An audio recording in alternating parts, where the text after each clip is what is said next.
Hello दोस्तों, नमस्कार। नए खबरों के साथ स्वागत एक बार फिर से आप सभी का, जहां सबसे पहले आपको बताएंगे प्रधानमंत्री मोदी की जम्मू कश्मीर यात्रा से पहले पाकिस्तान की नापाक हरकत, सीज फायर तोड़ ताबड़तोड़ कर दी बॉर्डर पर फायरिंग। जी हां दोस्तों, आरएस पूरा सेक्टर पर तोड़ा सीज फायर, लगातार कर दी फायरिंग। पीएम मोदी जी जाने वाले हैं जम्मू कश्मीर। जी हां दोस्तों, साथ ही साथ आपको बताएंगे यूनाइटेड अरब अमीरात में नए युग की शुरुआत। भारत और पीएम मोदी के सम्मान में तिरंगे से रोशन हुआ बुर्ज खलीफा। तो पीएम मोदी ने कहा, गर्व है मां भारती का पुजारी हूँ। जी हाँ दोस्तों, और साथ ही साथ आपको सबसे बड़ी खबर बताएंगे, चीन के प्यार में अंधे हुए मुइज्जू अब 43 भारतीयों को मालदीव से निकालने का किया फैसला। और साथ ही साथ सबसे बड़ी खबर बताएंगे, अब मोदी पंजाब आया तो बचेगा नहीं। जी हाँ दोस्तों, आंदोलन कर रहे किसान ने खुलेआम दी प्रधानमंत्री मोदी को धमकी। बताएंगे दोस्तों किसने ये बात कही और क्या बात कही है, मोदी जी को लेकर इतना बड़ा धमकी दिया गया है। दोस्तों तो एक से एक बड़ी और इंटरेस्टिंग खबर आपको बताएंगे, बस बने रहेगा आप लोग वीडियो के अंत तक। और खबरों में आगे बढ़ने से पहले अपने देश भारत का और पीएम मोदी का दिल से समर्थन करते और मानते हैं कि अपना भारत महान है, तो इस वीडियो को लाइक करके, चैनल को सब्सक्राइब करके, बेल आइकन दबा के कमेंट में जय हिंद जरूर कह दीजिएगा। चलते हैं पहली बड़ी खबर की तरफ, जहां प्रधानमंत्री मोदी के जम्मू दौरे से पहले पाकिस्तान की नापाक हरकत, आरएस पूरा सेक्टर में तोड़ा सीज फायर, लगातार भारत की तरफ कर दी फायरिंग। जी हां दोस्तों, प्रधानमंत्री नरेंद्र मोदी के जम्मू के दौरे से पहले पाकिस्तान की ओर से नापाक हरकत की गई है। बुधवार को शाम आरएस पूरा सेक्टर में अंतर्राष्ट्रीय सीमा पर एम के पोस्ट के पास भारतीय क्षेत्र में जीरो लाइन के पास कार्य करने पर पाकिस्तान की ओर से अकारण ही फायरिंग कर दी गई, जिसका भारतीय जवानों ने भी मुंहतोड़ जवाब दिया। जवाबी कार्रवाई के बाद पाकिस्तान की ओर से हो रही फायरिंग बंद हो गई। जी हां, बुधवार शाम को आरएस पूरा सेक्टर में अंतर्राष्ट्रीय सीमा पर एएम के पोस्ट के पास भारतीय क्षेत्र में जीरो लाइन के पास कार्य करने पर पाकिस्तान की ओर से अकारण ही, यानी बिना किसी कारण के फायरिंग कर दी गई। पिछले कई दिनों से अला माइदे कोठे एएमके के पास भारतीय क्षेत्र में कार्य चल रहा था। पाकिस्तान की ओर से बीएसएफ से कार्य बंद करने के लिए कहा गया, पर कार्य चलता रहा। इसी बीच बुधवार शाम 6:10 पर यानी कल शाम को फायरिंग की गई। बाद में सीमा पर मुस्तैद भारतीय जवानों ने भी जवाबी कार्रवाई करते हुए फायरिंग की गई और 6:30 बजे के आसपास पाकिस्तान की ओर से फायरिंग बंद कर दी गई। जी हां दोस्तों, आपको बता दें कि 20 फरवरी को प्रधानमंत्री मोदी जी जम्मू में रैली करने वाले हैं। पीएम नरेंद्र मोदी जी 20 फरवरी को जम्मू के एमए स्टेडियम में रैली करेंगे। आयोजन स्थल एमए स्टेडियम को सुरक्षा एजेंसियों ने घेर में लिया है, यानी घेरे में लेकर के स्टेडियम को पूरी तरह से बंद करके सभी प्रकार की खेल गतिविधियां रैली के दिन तक स्थगित कर दी गई है। और अब इस प्रकार से पाकिस्तान की ओर से सीज फायर का उल्लंघन करना, वो भी उस क्षेत्र में जहां प्रधानमंत्री नरेंद्र मोदी जी जाने वाले हैं। अगर आप भी मानते हैं कि इस छोटे से हमले का भी करारा जवाब मिलना चाहिए, तो अपनी राय अवश्य दीजिएगा। और दूसरा कारण दोस्तों ये भी हो सकता है कि कल पुलवामा दिवस था, पुलवामा में शहीद हुए हमारे जवानों का शहीद दिवस मनाया गया दोस्तों। लेकिन ऐसे में क्या कहीं पाकिस्तान याद ताजा करने की कोशिश में तो नहीं था जो इस प्रकार की फायरिंग की गई है? जो भी आपको लगता है दोस्तों, अगर आप भी मानते हैं कि जवाब तो मिलना ही चाहिए, तो कमेंट में मोदी है तो मुमकिन है कहना मत भूलिएगा। अगली खबर आपको बता दें, बहुत बड़ी खबर, यूनाइटेड अरब अमीरात में नए युग की शुरुआत। भारत और पीएम मोदी के सम्मान में तिरंगे से रोशन हुआ बुर्ज खलीफा। जी हां, इस्लामिक देश संयुक्त अरब अमीरात में भारतीयों की नजर से एक नए युग की शुरुआत हो गई है। यूएई के पहले हिंदू मंदिर और पश्चिम एशिया के सबसे बड़े मंदिर का बुधवार यानी 14 फरवरी को उद्घाटन हो चुका है। अयोध्या में राम मंदिर की प्राण प्रतिष्ठा के 1 महीने के भीतर सनातन प्रेमिकों के लिए यूएई के अबू धाबी में दूसरी बड़ी खबर सामने आई है। मंदिर के उद्घाटन कार्यक्रम में प्रधानमंत्री नरेंद्र मोदी पहुंचे हैं। इसी कड़ी में यूएई की ओर से भारत और पीएम मोदी के सम्मान में बुर्ज खलीफा भारतीय ध्वज के रंग में जगमगा उठा, जिसकी 2 तस्वीरें दुबई के क्राउन प्रिंस शेख हमदान बिन मोहम्मद ने साझा किया है। बुधवार को वर्ल्ड गवर्नमेंट समिट 2024 में guest of honour PM Modi के स्वागत के लिए बुर्ज खलीफा तिरंगे से जगमगा उठा। दुनिया की सबसे ऊंची इमारत पर भारतीय तिरंगे के रंग से रोशन नजर आई। तिरंगे की रोशनी के साथ इमारत पर लिखा गया था, सम्मानित अतिथि भारत गणराज्य से रोशन किया गया था। जी हाँ दोस्तों, आपको बता दें, इसी बीच पीएम मोदी ने कहा, मैं मंदिर के पुजारी की योग्यता रखता हूँ या नहीं, गर्व है मैं माँ भारती का पुजारी हूँ। जी हाँ दोस्तों, प्रधानमंत्री नरेंद्र मोदी जी ने अबू धाबी में पहले हिंदू मंदिर का उद्घाटन कर लिया है और इस दौरान उन्होंने अयोध्या में बने भव्य राम मंदिर का भी जिक्र करना नहीं भूले। उन्होंने कहा कि पिछले महीने ही अयोध्या में भव्य राम मंदिर का सदियों पुराना सपना पूरा हुआ। राम लला अपने भवन में विराजमान हुए हैं। पूरा भारत और हर भारतीय उस भाव में अभी तक लीन है। इसी दौरान पीएम मोदी ने कहा कि मैं जानता नहीं कि मैं मंदिरों के पुजारी की योग्यता रखता हूं या नहीं, लेकिन मैं इसका गर्व अनुभव करता हूं कि मैं मां भारती का पुजारी हूं। उन्होंने कहा कि परमात्मा ने मुझे जितना समय दिया है उसका हर एक पल, और परमात्मा ने जो शरीर दिया है उसका कण कण सिर्फ और सिर्फ मां भारती के लिए है। 140 करोड़ देशवासी मेरे आराध्य देव हैं। जी हाँ दोस्तों, आपको ये भी बता दें कि मुस्लिम देश यूएई में पीएम मोदी ने जब मंदिर का उद्घाटन किया उस समय 1200 से भी अधिक मंदिरों में एक साथ हुई वैश्विक आरती। जी हाँ दोस्तों, अब ऐसे में पीएम मोदी द्वारा यूएई में मंदिर के उद्घाटन को लेकर आपकी जो भी राय हो, लेकिन कमेंट में जय श्री राम कहना मत भूलिएगा और थैंक यू यूएई कह दीजिएगा। नेक्स्ट खबर आपको बता दें, चीन के प्यार में अंधे हुए मुइज्जू अब 43 भारतीयों को मालदीव से निकालने का किया फैसला। बताई ये वजह है। जी हाँ, मालदीव ने कथित तौर पर 43 भारतीयों को निर्वासित कर दिया है। माले आधारित समाचार आउटलेट आधाधूध ने मंगलवार को रिपोर्ट दी है कि ये सभी लोग वीजा उल्लंघन और नशीली दवाओं से संबंधित अपराधों के आरोप में लिप्त पाए गए थे। रिपोर्ट के मुताबिक मालदीव ने 12 देशों के कुल 186 नागरिकों को देश से निकालने का फैसला किया है। इसमें सबसे अधिक बांग्लादेश के 83 नागरिक है, तो वहीं चीन का एक भी नागरिक इस लिस्ट में नहीं है। बांग्लादेश और भारत के बाद मालदीव ने श्रीलंका के 25, नेपाल के 8 लोगों को निर्वासित किया है। इनके लिए देश छोड़ने की आखिरी तारीख क्या है, इसकी जानकारी अभी तक नहीं दी गई है। मालदीव के गृह मंत्रालय ने सोमवार को कहा था कि विदेशियों द्वारा रखे गए बैंक खातों में जमा की गई कमाई से देश में अवैध रूप से संचालित व्यवसायों को बंद करने के प्रयास चल रहे हैं। गृह मंत्रालय ने कहा कि वो देश में गैर कानूनी तरह से चल रहे बिजनेस को बंद करने का प्रयास कर रहे हैं। ऐसे में दोस्तों चीन का एक भी नागरिक मालदीव ने निर्वासित नहीं किया दोस्तों, लेकिन भारत बांग्लादेश के इन नागरिकों को निर्वासित किया गया, जो कि क्लियर दिखाता है कि मालदीव कैसे चाइना की गोद में जाकर बैठा हुआ है और वहां से उंगली फिरा रहा है। जैसा जैसा चाइना कह रहा है वैसा वैसा मुझ सरकार कर रही है। अगली खबर की बात करें, जहां पर नेपाल में 1 महीने से बंधक बनाए गए थे ये 11 भारतीय विशेष प्रयासों से अब हो सके मुक्त। जी हां, नेपाल में 1 महीने से बंधक बनाए गए 11 भारतीयों को विशेष प्रयासों के बाद अब मुक्त करा लिया गया है। तो वहीं 7 लोग गिरफ्तार किए गए हैं। बताया जा रहा है कि इन सभी लोगों को अमेरिका भेजने के नाम पर नेपाल में 1 महीने से अधिक समय से बंधक बनाए रखा गया था। इन लोगों से अवैतनिक श्रम भी कराया जा रहा था। इतना ही नहीं, बंधकों को कई तरह की यातनाएं भी दी जा रही थी, मगर अब इन सभी 11 भारतीय नागरिकों को मुक्त करा लिया गया है। पुलिस सूत्रों ने बुधवार को यह जानकारी दी कि भारतीय बंधकों को छुड़ा लिया गया है। काठमांडू जिला पुलिस रेंज के सूत्रों ने बताया कि इस गिरोह में शामिल होने के आरोप में 7 भारतीय एजेंट को गिरफ्तार किया गया है। जी हां दोस्तों, नेक्स्ट खबर आपको बता दें, तापस ड्रोन को लेकर भारतीय नौसेना और वायुसेना ने दिखाई रुचि। डीआरडीओ के साथ क्षमताओं को लेकर हुई चर्चा। जी हां, भारतीय नौसेना और भारतीय वायुसेना के ने स्वदेशी रूप से डिजाइन और विकसित मध्यम ऊंचाई वाले लंबे सहन शक्ति वाले तापस ड्रोन में खास रुचि दिखाई है। रक्षा अधिकारियों ने कहा कि ड्रोन की क्षमताओं और सेवाओं में इसकी भूमिका के बारे में रक्षा अनुसंधान और विकास संगठन यानी डीआरडीओ के साथ चर्चा की गई है। इस दौरान ड्रोन की क्षमताओं के विस्तार पर खुलकर चर्चा की गई है। ड्रोन को लेकर अधिकारियों ने कहा कि डीआरडीओ द्वारा 2 तापस ड्रोन को अंडमान और निकोबार द्वीप क्षेत्र में परीक्षण के लिए भारतीय नौसेना को सौंपने की भी संभावना है। जी हां, अगली खबर बता दें, पाकिस्तान में फौज का बहुत बड़ा प्लान, सरकार बनने पर इन परिवारों को होगा फायदा। किसी फिल्म से कम नहीं ये कहानी। जी हां, पाकिस्तान में चुनाव के बाद हुई अफरा तफरी के बाद अब आसिफ जरदारी को नया राष्ट्रपति बनने की कवायद शुरू होने वाली है। इसके साथ ही बिलावल भुट्टो सिंध के चीफ मिनिस्टर बनेंगे, जबकि मरियम पंजाब की सीएम होंगी। यानी पूरी फैमिली एकदम सेट है। पाकिस्तान में नई सरकार बनाने के पीछे पाकिस्तान के फौजी प्रशासन ने पूरी फिल्मी कहानी की तर्ज पर थीम बनाई है। इसके तहत पाकिस्तान के कुछ परिवारों को पाकिस्तान का ठेका दे दिया गया है और ऑक्सीजन पर चलने वाली इन सरकारों का ऑक्सीजन सिलेंडर पाकिस्तानी फौज के पास है। पाकिस्तानी फौजी प्रशासन की पाकिस्तान में PDM 2 की तर्ज पर बनने वाली सरकार के लिए जो थीम मनाई गई, उसके तहत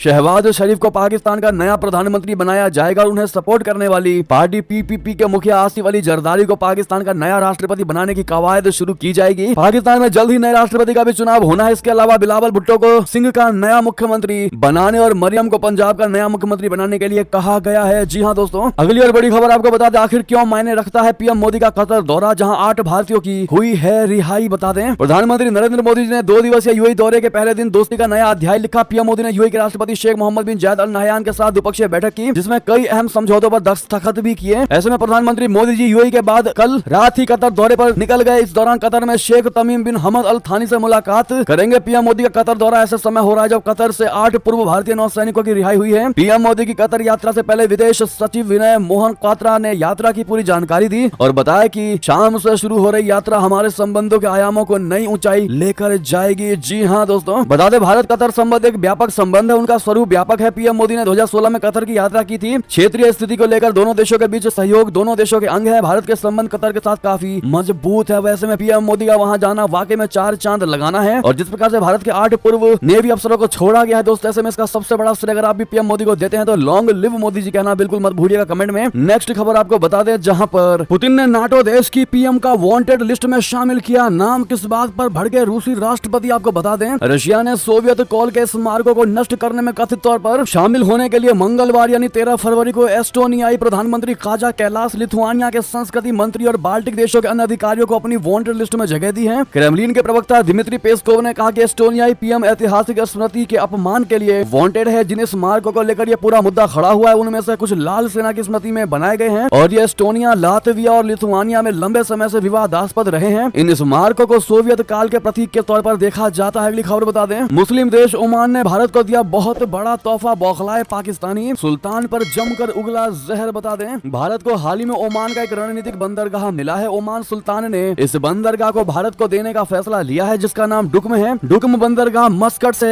550 किलोमीटर दूर स्थित है। ऐसे में लाल सागर में हूतियों के हमलों की वजह से पैदा हुए तनाव के बीच भारतीय जहाजों के लिए यह बंदरगाह, यह पोर्ट काफी फायदेमंद बेनिफिशियल साबित होगा। भारत ओमान के बीच हुई इस डील पर पड़ोसी मुल्क पाकिस्तान के लोगों की भी रिएक्शन सामने आई है। पाकिस्तान के कई लोगों ने इसके लिए ओमान को कोसा और कई ने तो अपने ही नेताओं को आड़े हाथों लिया है। पाकिस्तान की यूट्यूबर अनम शेख ने बंदरगाह को लेकर भारत और ओमान के बीच हुई इस डील पर आम लोगों से बातचीत की है। अनम से बात करते हुए पेशे से टीचर तारिक हुसैन ने कहा कि बहुत गलत हुआ है, इससे व्यापार और सुरक्षा दोनों लिहाज से पाकिस्तान को खतरा है, ऐसा नहीं होना चाहिए था। नेक्स्ट खबर आपको बता दें, मुस्लिम देशों में भी भारत बना रहा पैठ और हम सब गंवाते जा रहे हैं। जी हां, पाकिस्तान के पूर्व डिप्लोमेट ने क्यों मोदी के यूएई जाने पर, मंदिर बनाने पर अपने ही पाकिस्तान को कोसने लगे। जी हां दोस्तों, भारत की विदेश नीति की इस सफलता पर पाकिस्तान के पूर्व राजनयिक और भारत में पाकिस्तान के पूर्व उच्चायुक्त अब्दुल बासित ने कहा है कि पाकिस्तान को भारत की मजबूत होती विदेश नीति पर नजर रखनी होगी और ऐसी कोशिश करनी होगी जिससे भारत को फायदा ना मिले। एक तरफ जहां पीएम मोदी जी यूएई के दौरे पर, तो वहीं दूसरी तरफ सेना प्रमुख जनरल मनोज पांडे जी सोमवार को से अमेरिका के 4 दिवसीय दौरे पर हैं और इस दौरे का मकसद दोनों देशों के बीच गहरे सैन्य सहयोग और रणनीतिक साझेदारी को और मजबूत करना है। और अमेरिका लगातार कहता रहा है कि भारत उसका सबसे विश्वसनीय सहयोगी है। भारत की बढ़ती विदेशी साख पर अब्दुल बासित ने अपनी झुंझलाहट दिखाते हुए पाकिस्तान को सलाह दी है कि वो भारत से सीख ले। जी हां दोस्तों, अगली खबर बता दें, तुर्की ने अजरबैजान को दिया खतरनाक ड्रोन, बचने के लिए भारत ने आर्मीनिया को दिया एंटी ड्रोन सिस्टम। बता दें, आर्मेनिया और अजरबैजान के बीच तनाव जारी है। तुर्की और पाकिस्तान का दोस्त अजरबैजान है जो आर्मेनिया के साथ जंग लड़ रहा है। ऐसे में भारत आर्मेनिया के साथ खड़ा है। ताजा घटनाक्रम में तुर्की ने अजरबैजान को खतरनाक ड्रोन दिए हैं। इन ड्रोन का उपयोग वो आर्मेनियाई के साथ कर सकता है, तो वहीं भारत ने अपने दोस्त आर्मेनिया को एंटी ड्रोन सिस्टम दिया है। इसी बीच आर्मेनिया ने कहा है कि अजरबैजान ने उसके सैनिकों की हत्या कर दी है, तो वहीं तुर्की ने अजरबैजान की सेना को पाकिस्तान वाला नई पीढ़ी का किलर ड्रोन देकर तनाव को और ज्यादा भड़का दिया है। अजरबैजान ने अपने तुर्की से मिले बायर कतार अंकिसी ड्रोन का प्रदर्शन किया है। खुद अजरबैजान के राष्ट्रपति इल्हाम अलीयेव ने हाल ही में अपनी वायुसेना के यूएवी एकेडमी में इस ड्रोन का निरीक्षण किया है। जी हां दोस्तों, ऐसे में नेक्स्ट खबर की बात करें, जहां अमेरिका के सामने सैन्य अड्डा बनाने वाला था चीन, एन मौके पर जिनपिंग को मिली करारी हार, यूं जीते जो बाइडेन। दरअसल अमेरिका और चीन के बीच तनातनी की खबरें देखने को मिलती रहती हैं, लेकिन अब अमेरिका के लिए एक और बड़ी टेंशन वाली खबर सामने आई है। चीन अमेरिका के करीब अटलांटिक महासागर में एक बेस बनाने में लगा हुआ है। जनवरी 2024 में चीन के विदेश मंत्री ने 4 अफ्रीकी देशों मिस्र, ट्यूनीशिया, टोगो और कोटे डी आइवर का दौरा किया। अब खुलासा हुआ है कि अमेरिका बेहद मुश्किल से चीन को दूर करने में कामयाब रहा। अगस्त 2023 में मध्य अफ्रीकी देश गैबोन के राष्ट्रपति अली बोंगो ने व्हाइट हाउस के टॉप सहयोगियों को बताया था कि उन्होंने चीनी राष्ट्रपति शी जिनपिंग से गुप्त रूप से वादा किया था कि वो अपने सैन्य बलों को गैबोन में अटलांटिक तट पर तैनात कर सकते हैं। तो वहीं वॉल स्ट्रीट जर्नल की रिपोर्ट में कहा गया है कि अमेरिका के प्रमुख उपराष्ट्रीय सुरक्षा सलाहकार जॉन फाइनर बोंगो को अपना प्रस्ताव वापस लेने के लिए मनाने में कामयाब रहे। जी हां दोस्तों, अगली खबर बता दें, चीनी सामानों पर 60% टैक्स। ट्रंप की घोषणा के बाद चीन में मच गया हड़कंप, क्यों बंद हो जाएंगी दुनिया की फैक्ट्रियां। बता दें, 12 फरवरी को जब डोनाल्ड ट्रंप फॉक्स न्यूज को इंटरव्यू दे रहे थे तो रिपब्लिकन पार्टी के राष्ट्रपति पद के उम्मीदवार से पूछा गया कि क्या वो वास्तव में चीनी सामानों पर 60% टैरिफ लगाना चाहते हैं, तो डोनाल्ड ट्रंप ने जवाब दिया, नहीं, मैं कहूंगा कि ये शायद उससे भी ज्यादा हो सकता है। जी हां दोस्तों, ऐसा ही जवाब दिया डोनाल्ड ट्रंप ने। डोनाल्ड ट्रंप ने सबसे पहले चीनी सामानों पर भारी टैरिफ लगाने को लेकर 11 फरवरी को बयान दिया था और इसका प्रेशर अभी से चीनी बाजार पर पड़ने लगा है। चीनी स्टॉक मार्केट में भी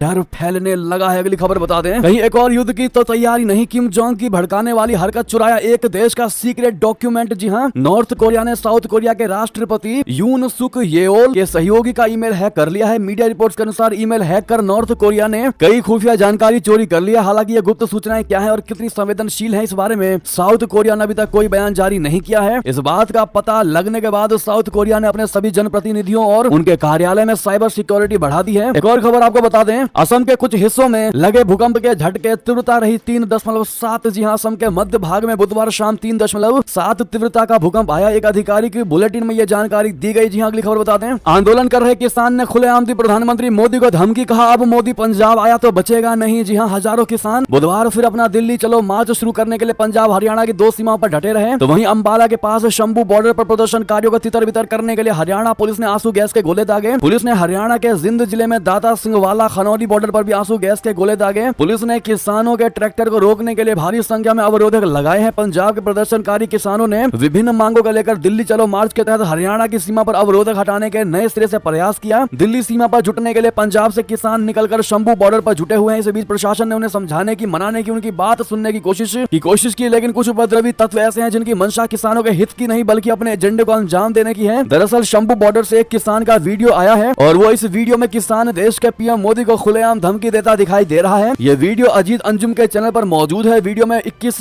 मिनट 37 सेकंड के बाद इस कथित किसान की धमकी को सुना जा सकता है। प्रदर्शन करने निकला ये किसान कहता है कि अगर मोदी आया ना वापस पंजाब तो उसे इस आंसू गैस के दर्शन कराएंगे। वो टेंशन ना ले, पिछली बार आया था ना, फिरोजपुर से भाग गया था, बहाना मारा था कि मैं बच के आ गया, इस बार आएगा तो बच के नहीं जाएगा। जी हाँ दोस्तों, ऐसी धमकी दी गई है इसे अपने आप को बताने वाले किसान के द्वारा। दोस्तों, जो असली किसान होगा, जो मुद्दे के लिए लड़ाई लड़ रहा है, जो अपने हक के लिए लड़ाई लड़ रहा है, वो कभी भी इस तरह की बातें नहीं करेगा। क्योंकि अगर किसी की कोई डिमांड होती है तो सिर्फ और सिर्फ वो डिमांड पर बात करता है, ना कि ऐसे भड़काऊ भाषण देता है, वो भी खास करके पीएम मोदी को लेकर। आपको पता होगा दोस्तों, जो हमारी खबरें देखते हैं, आज से एक दिन पहले एक और वीडियो निकलकर सामने आई थी, जो किसान के भीड़ से एक व्यक्ति ने कहा था ट्रैक्टर पर बैठ करके कि हम पंजाब को एक अलग देश बनाना चाहते हैं, खालिस्तान की हम मांग करते हैं, पंजाब को खालिस्तान बनाना चाहते हैं। अब ऐसे में दूसरी बार ये वीडियो और निकलकर सामने आई है, जो मोदी जी को धमकी दे रहा है कि पीएम मोदी पंजाब आएगा तो वापस नहीं जाएगा। अब ऐसे में दोस्तों, अगर आप भी मानते हैं कि किसान आंदोलन के बीच में कुछ किसानों के बीच, असली किसानों के बीच कुछ गुंडे भी घुस गए हैं, तो अपनी राय अवश्य दीजिएगा दोस्तों। और आप किस पर जो भी राय कमेंट में लिखकर अवश्य बताइएगा। बाकी किसान जो असली हक की लड़ाई लड़ रहे हैं दोस्तों, उनके लिए वाकई में सरकार कुछ ना कुछ जरूर उनका हल निकालेगी। लेकिन इस प्रकार के भाषण अगर आप भी मानते हैं कि किसान तो बिल्कुल नहीं दे सकते, तो अपनी राय अवश्य दीजिएगा। अगली खबर की बात करें, जहां इसी से जुड़ी खबर है, आंसू गैस से ऐसे बच रहे हैं ये किसान, गोली पर गीली बोरियां डाल रहे हैं, ड्रोन को पतंग से खींच रहे हैं, मिर्ची पाउडर का भी कर रहे हैं प्रयोग। जी हाँ, बुधवार का हाल आपको बता दें, पुलिस बार बार किसानों की तरफ आंसू गैस के गोले छोड़ रही थी और प्लास्टिक की गोलियां चला रही थी। किसान भी अपने साथ गीली बोरियां लेकर तैयार खड़े थे और आंसू गैस के गोलों पर डाल रहे थे। इससे आंसू गैस के गोले शांत हो रहे थे। इसके अलावा कीटनाशकों का छिड़काव करने वाली टंकियों के माध्यम से पानी का छिड़काव भी कर रहे थे। ड्रोन की तरफ से भी पानी का छिड़काव किया जा रहा था। जहां ड्रोन दिखाई दे रहा था, वहां पर पतंग उड़ाकर उसका पीछा किया जा रहा था। इससे पुलिस कर्मचारी ड्रोन को वापस ले रहे थे। 4 घंटे तक पूरा माहौल गर्म रहा। जी हाँ दोस्तों, यानी कि ड्रोन अटैक को रोकने के लिए किसानों ने शंभू बॉर्डर पर जिस प्रकार से पतंग उड़ाई, वाकई में किसानों की इस टेक्निक को देखकर पुलिस भी हैरान रह गई। जी हाँ, अगली खबर बता दें, केंद्र सरकार के साथ आज किसान नेताओं की होने वाली है बैठक। जी हाँ, किसान यूनियन ने कहा कि हमें केंद्र से पत्र मिला है। चंडीगढ़ के सेक्टर 26 में आज शाम 5 बजे बैठक होगी। आज तक हम नेताओं और हमारे युवाओं से अनुरोध करते हैं कि हम सहयोग करेंगे और कोई अप्रिय कदम नहीं उठाएंगे। किसान यूनियन ने कहा कि हमें दुश्मन के तौर पर देखा गया है, वे हमें ले जा रहे हैं और दूसरी ओर हमारे अकाउंट्स को निलंबित कर रहे हैं और सरवंश सिंह पंडेर को देशद्रोही घोषित कर रहे हैं। अगली खबर आपको बता दें, अब संसद में नहीं दिखाई देंगे पूर्व पीएम मनमोहन सिंह, संसदीय पारी का 3 दशक के बाद हो रहा समापन। बता दें, कांग्रेसी संसदीय दल की प्रमुख सोनिया गांधी जब संसद के उच्च सदन में प्रवेश करने जा रही हैं, तो उसी समय पूर्व प्रधानमंत्री मनमोहन सिंह का राज्यसभा का कार्यकाल और उनकी संसदीय पारी का समापन होने जा रहा है। वर्तमान में राजस्थान से राज्यसभा सदस्य सिंह का उच्च यानी मनमोहन सिंह का उच्च सदन में 6ठा कार्यकाल था। भारतीय अर्थव्यवस्था में सुधार के सूत्रधार कहे जाने वाले अब सिंह अप्रैल की शुरुआत में अपनी संसदीय पारी समाप्त करेंगे। सिंह ऐसे समय राज्यसभा से विदा होने जा रहे हैं जब उच्च सदन में पहली बार सोनिया गांधी प्रवेश करेंगी। वो पहली बार राजस्थान की उसी राज्यसभा सीट से राज्यसभा में प्रवेश करेंगी जो मनमोहन सिंह के 6 साल के कार्यकाल की समाप्ति के बाद खाली हो रही है। जी हाँ, नेक्स्ट खबर बता दें, कौन है अजीत गोप छड़े जिन्हें बीजेपी ने बनाया आरएस चुनाव में कैंडिडेट, बाबरी विध्वंस से क्या है इनका कनेक्शन, फोटो क्यों हो रही है वायरल। बता दें, महाराष्ट्र में बीजेपी ने राज्यसभा चुनाव के लिए 3 कैंडिडेट उतारे हैं। पार्टी ने कांग्रेस से आए पूर्व मुख्यमंत्री अशोक चौहान, मेधा गार्ड गिल और डॉक्टर अजीत गोप छड़े को मैदान में उतारा है। कुल 6 सीटों पर चुनाव होने हैं। 2 सीटें सहयोगी एनसीपी और शिवसेना के लिए छोड़ी हैं, जबकि संख्या बल के हिसाब से 1 सीट पर विपक्षी अघाड़ी गठबंधन का उम्मीदवार जीत सकता है। ऐसे में इस राजनीतिक दांव पेच के बीच बीजेपी के तीसरे कैंडिडेट डॉक्टर अजीत गोप छड़े की तस्वीर सोशल मीडिया पर जमकर वायरल हो रही है। दोस्तों, अजीत गोप छड़े वर्षों तक राष्ट्रीय स्वयंसेवक संघ के प्रचारक रहे हैं। उन्होंने दिसंबर 1992 में अयोध्या में राम मंदिर निर्माण आंदोलन के दौरान कार सेवा भी की। पिछले महीने जनवरी में राम मंदिर के उद्घाटन से एक दिन पहले गोप छड़े ने कार सेवा के दौरान खींची गई अपनी एक पुरानी तस्वीर ट्वीट की। अब ऐसे में लोग 1992 के फोटो को अब के फोटो से लिंक करके देख रहे हैं, इसीलिए वायरल हो रही है। अगली खबर आपको बता दें, चंदा हासिल करने में भी बीजेपी बब्बर शेर, 4 राष्ट्रीय दलों को मिले कुल चंदे से 5 गुना ज्यादा मिला डोनेशन। जी हाँ, केंद्र की सत्ताधारी भारतीय जनता पार्टी को वित्तीय वर्ष 2022-23 में लगभग 720 करोड़ रुपए का चंदा मिला है। पार्टी ने चुनाव आयोग को सौंपे दस्तावेज में यह खुलासा किया है। एसोसिएशन फॉर डेमोक्रेटिक रिफॉर्म्स यानी एडीआर की रिपोर्ट के अनुसार भाजपा को मिला चंदा अन्य 4 राष्ट्रीय दलों यानी कांग्रेस, आम आदमी पार्टी, सीपीएम और एनपीपी को मिले कुल चंदे से 5 गुना से भी ज्यादा है। जी हाँ दोस्तों, बाकी आंकड़े आप स्क्रीन पर देख ही पा रहे होंगे कि किस पार्टी को कितना चंदा मिला है। नेक्स्ट खबर आपको बता दें, आरबीआई का एक और तगड़ा झटका, वीजा मास्टर कार्ड से बिजनेस पेमेंट को रोकने का दिया आदेश। जी हाँ, पेटीएम पेमेंट बैंक के खिलाफ कदम उठाने के बाद रिजर्व बैंक ने एक और बहुत बड़ा फैसला किया है। आरबीआई के आदेश में वीजा और मास्टर कार्ड नेटवर्क को स्मॉल एंटरप्राइजेज की तरफ से किए जाने कार्ड बेस्ड कमर्शियल पेमेंट को रोकने के लिए कहा गया है। इकोनॉमिक टाइम्स में प्रकाशित खबर के अनुसार दूसरे बिजनेस आउटलेट पर किए जा रहे लेन देन को भी टेम्परेरी रूप से रोक दिया गया है। हालांकि केंद्रीय बैंक की तरफ से यह कदम क्यों उठाया गया, इसको लेकर अभी तक सही जानकारी सामने नहीं आई है। जी हाँ दोस्तों, दोस्तों अगली खबर आपको बता दें, जहां ऑल इंडिया